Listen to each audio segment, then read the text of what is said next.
అందరికీ నమస్కారం. నేను ప్రసాద్ రైతు నేస్తం నుంచి. మనం ఇంతకుముందు ఎపిసోడ్లో అంజిరెడ్డి గారి గొర్రెల పెంపకం సంబంధించి ఎన్ఎల్ఎం స్కీమ్ గురించి డీటెయిల్స్ చేసుకుంటాం. ఇప్పుడు ఈ ఎపిసోడ్లో ఎన్ఎల్ఎం స్కీమ్లో ఎలిజిబిలిటీ రావాలంటే షెడ్ వేసుకోవాలి కదా, ఆ షెడ్ గురించి పూర్తి వివరాలు అడిగి తెలుసుకుంటాం.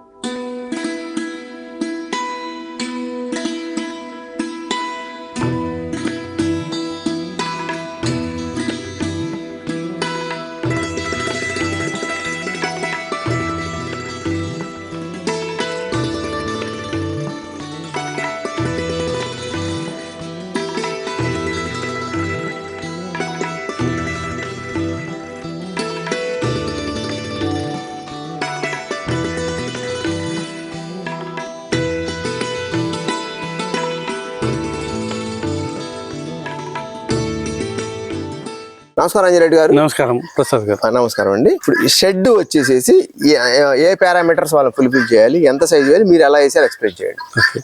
ఈ ఎన్ఎల్ఎం గైడ్ లైన్స్ లో, national livestock mission guidelines లో ప్రతి గొర్రెకు 10 SFT స్పేస్ ఉండాలి, పొట్టేలుకు 15 SFT ప్లేస్ ఉండాలి.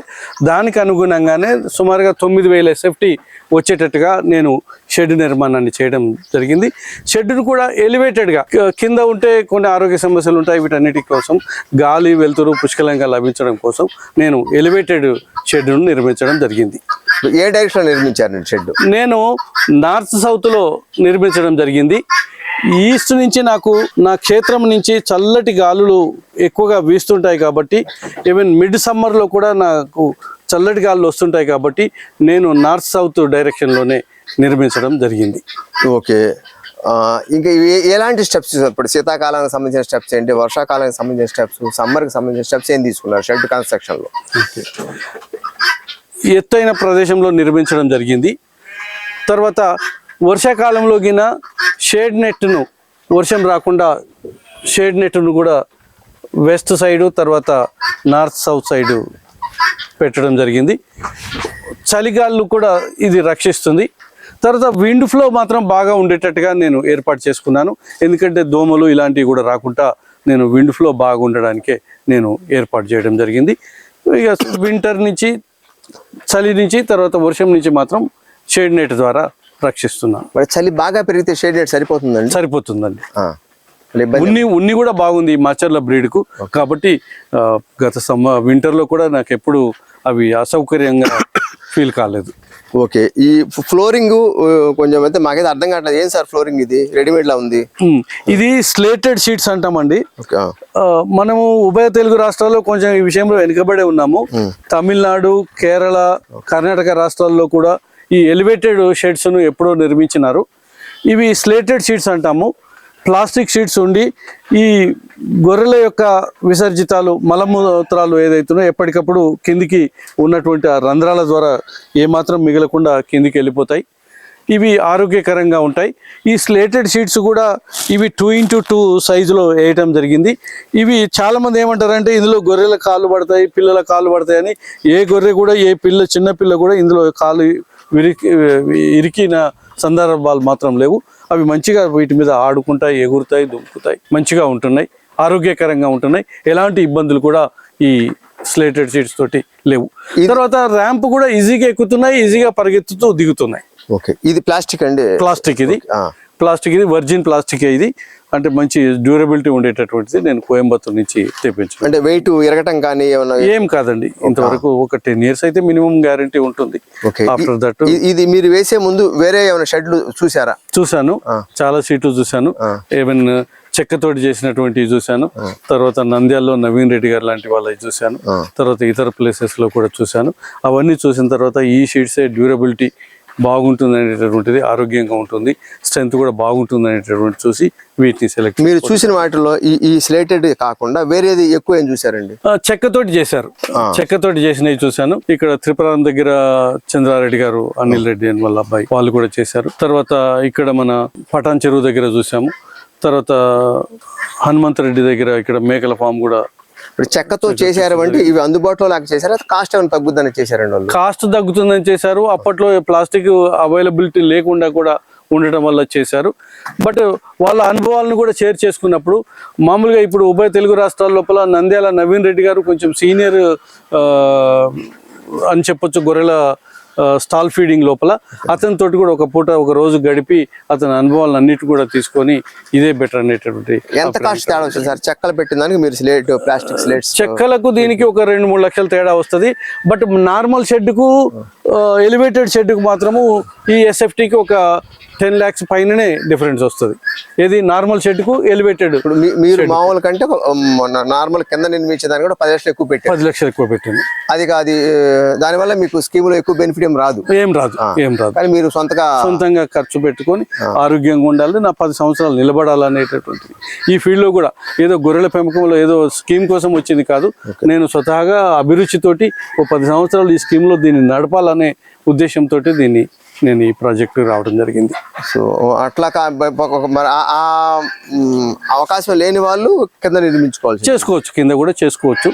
దాని మీద హార్డ్ అండ్ ఫాస్ట్ రూల్ ఏం లేదు.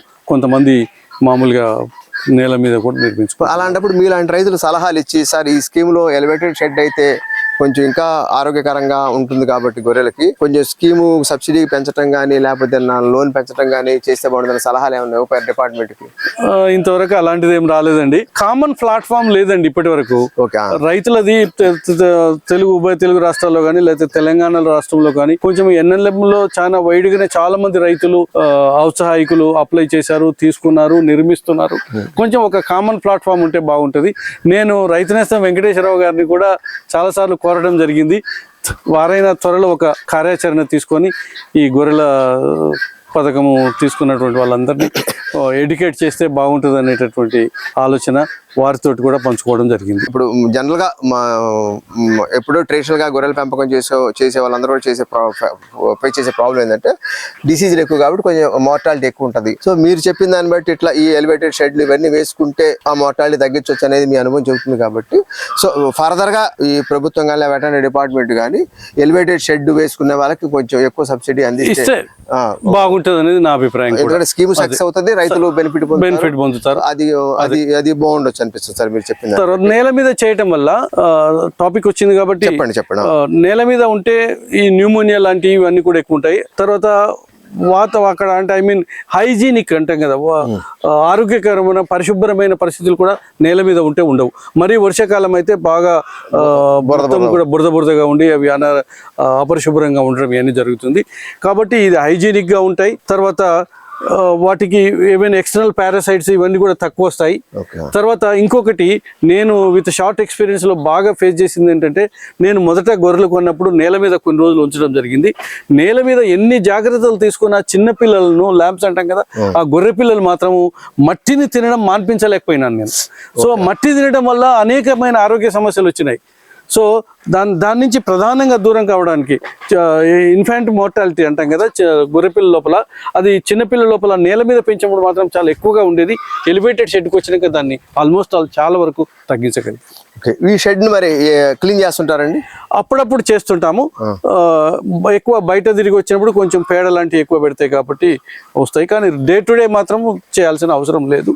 వారానికి ఒకసారి నార్మల్ వాటర్ క్లీన్ చేస్తారు, వేరే వాటర్ తోటి మామూలు వాటర్ తోటి క్లీన్ చేస్తాను. చీపురు తోటి కూడా అటు ఇటు కొట్టుకుంటే కూడా కొంత పోతుంది. ఓకే. ఈ మామూలు మీరు మరి నేల మీద పెంచే గొర్రెలకి జనరల్ గా ఈ పేలు అలాంటివి వస్తుంటాయి సార్, గోమార్ లాంటివి. ఈ ఎలివేటెడ్ షెడ్ లో పెంచుతున్నారు, మీరు ఫేస్ చేశారేమన్నా? ఉంటది, తప్పకుండా కొంత ఉంటుంది ఆ ప్రాబ్లం. ఈ ఎక్స్టర్నల్ పారాసైట్స్ అంటాం కదా, పేన్లు ఇవన్నీ కూడా, గోమార్లు ఇవన్నీ కూడా అవి లేకుండా ఉండదు, బట్ తక్కువ ఉంటది. తర్వాత వాటికి కూడా నేను ఎప్పుడు కొంత స్ప్రే చేయడము జరుగుతుంటుంది. తర్వాత వాష్ కూడా చేస్తుంటాను 2 నెలలకు ఒకసారి కూడా. ఈ మరీ ముఖ్యంగా ఈ మాచర్ల బ్రీడ్కి ఏదైతుందో కొంచెం ఉన్ని ఎక్కువగా ఉంటుంది కాబట్టి మురికి పడుతుంటాయి అప్పుడప్పుడు. వాటిని నీటిలో వాటర్ సంపూర్ణ మీరు ఎలివేటెడ్ షెడ్ లో పెంచుతున్నారు కాబట్టి వాడికి మురికి పట్టే ఛాన్స్ కూడా తక్కువ ఉంటుంది అనుకోండి. తక్కువ ఉంటుంది మిగతా వాటితో సాల్ ఫీడింగ్ కాకుండా గ్రేజింగ్ కి అవుట్ సైడ్ గ్రేజింగ్ వెళ్ళి బురదలో తిరిగే వాటికి ఎక్కువ ఉంటుంది. వీటికి అంత ఉండకపోవచ్చు. ప్లస్ ఈ మొత్తం పైన రేకులు కనిపిస్తున్నాయి, మరి ఎండాకాలం ప్రాబ్లం రాదా? నాకైతే వాస్తవానికి ఇక్కడ ఈ నా వ్యవసాయ క్షేత్రం పూర్తి కూడా ఆర్గానిక్ లో ఉండటం వల్ల చల్లటి బ్రీజెస్ సపోటా తోట నుంచి పైనుంచి తోటల్లో నుంచి ఉన్నటువంటి చల్లగాళ్ళు కూడా ఇక్కడ వీస్తున్నాయి. అయినప్పటికీ కూడా నేను ఏంటంటే కొంచెం వాటర్ స్ప్రింకిల్ చేయడానికి మీద కూడా కొంత గడ్డి లాంటివి పరచడానికి చర్యలు తీసుకుందామని ఆలోచిస్తాను. అంటే మీరు మొదలు పెట్టిన తర్వాత ఫస్ట్ సమ్మర్ అండి ఇది, లేకపోతే ఆల్రెడీ ఒక సమ్మర్? అంతకుముందు ఒక సమ్మర్ అయిపోయింది. పెద్దగా అప్పుడు ఏమి ఇబ్బంది కాలేదు. ఇప్పుడు కూడా ఇంత టెంపరేచర్ 42కు టచ్ అయినా కానీ నా గొర్రెలు మాత్రం ఏం అసౌకర్యంగా ఫీల్ కావట్లేదు. సో వాటికి కావాల్సినటువంటి పరిశుభ్రమైనటువంటి వాటర్ కూడా నేను వాటికి ఏర్పాటు చేయడం జరిగింది. ఫస్ట్ సమ్మర్ మీరు ఫేస్ చేసినప్పుడు ఎన్ని గొర్రెలు ఉన్నాయి సార్ అప్పుడు ఫస్ట్ సమ్మర్ లో ఒక 200+ ఉండేది. ఇప్పుడు దాదాపు ఇప్పుడు 600 ఉన్నాయి కాబట్టి మరి ఇప్పుడు ఈ మధ్యన ఇది ఆల్రెడీ ఏప్రిల్ 14వ తారీఖు వాళ్ళ ఇప్పటికే 42 కూడా టెంపరేచర్ రికార్డ్ అవుతుంది. రేపు మరి పెరుగుద్దాం, మేలో ఇంకా పెరుగుద్దాం, రోహిణి కార్తలు కానీ ఇంకా పెరగవచ్చు జూన్ ఏమన్నా. అప్పుడు ఎలాంటి స్టెప్స్ అవసరం పడచ్చు అనిపిస్తుంది మీకు? ఇంకొకటి నేనేం ఆలోచిస్తున్నా అంటే నాకు పక్కనే సపోటా తోట ఉంది. ఈ ఎండ మిట్ట మధ్యాహ్నంలో కాసేపు అక్కడ దొలకపోయి చెట్ల కింద ఆరోగ్యంగా అక్కడ చల్లగా ఉంటుంది వాతావరణం కూడా, అక్కడ కాసేపు ఉంచుదామని ఆలోచిస్తున్నాను. తర్వాత చిన్న పిల్లలు కూడా చాలా ఎలాంటి అసౌకర్యం ఫీల్ కావట్లేదు, హ్యాపీగా అంటే చల్లగాళ్ళు ఉన్నాయి కాబట్టి వాటికి ఆరోగ్యకరమైన ఆహారాన్ని కూడా అందిస్తున్నాను కాబట్టి మంచిగా హెల్తీగానే ఉంటున్నాయి. ఓకే, ఈ షెడ్ వరకు ఎంత ఖర్చు అయింది సార్ మీకు? ఈ షెడ్కు సుమారుగా 35 లక్షల పైన ఖర్చు అయిందండి. 35 లక్షల పైన ఖర్చు పెట్టాను. ఇన్ఫ్రాస్ట్రక్చర్ అంటే చుట్టూ కూడా సెక్యూరిటీ కోసం కాంపౌండ్ వాల్ నిర్మించడం జరిగింది. తర్వాత వాటర్ ట్యాంక్ నిర్మించడం జరిగింది. సో వీటన్నిటి లేబర్ క్వార్టర్స్ నిర్మించడం జరిగింది. ఇట్లా అన్ని సౌకర్యాలు ఏర్పాటు చేశాను. 35 lakhs ప్లస్ అయ్యింది. దగ్గర మీకు వచ్చే 50 lakhs సబ్సిడీ వచ్చినా సరే ఆల్రెడీ ఖర్చు పెట్టేశాను.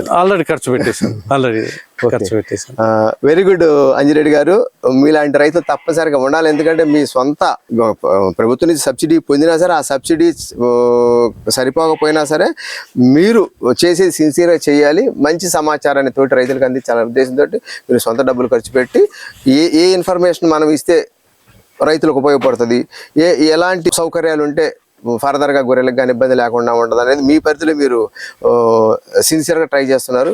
సో మన గొర్రెల పెంపకానికి అవసరమైన షెడ్ గురించి మంచి వివరాలు తెలియజేశారు. Very good Ranjireddy, very good. Thank you అండి. ఈ వీడియో మీకు నచ్చితే లైక్ చేయండి, ఇతరులకు షేర్ చేయండి. వీడియోపై మీ అభిప్రాయాన్ని కామెంట్ రూపంలో తెలపండి. మరిన్ని వ్యవసాయ వీడియోల కోసం రైతు నేస్తం యూట్యూబ్ ఛానల్ ని సబ్స్క్రైబ్ చేయండి. పక్కనే ఉన్న గంట సింబల్ నొక్కి నోటిఫికేషన్స్ ద్వారా తాజా వీడియోల సమాచారం పొందండి.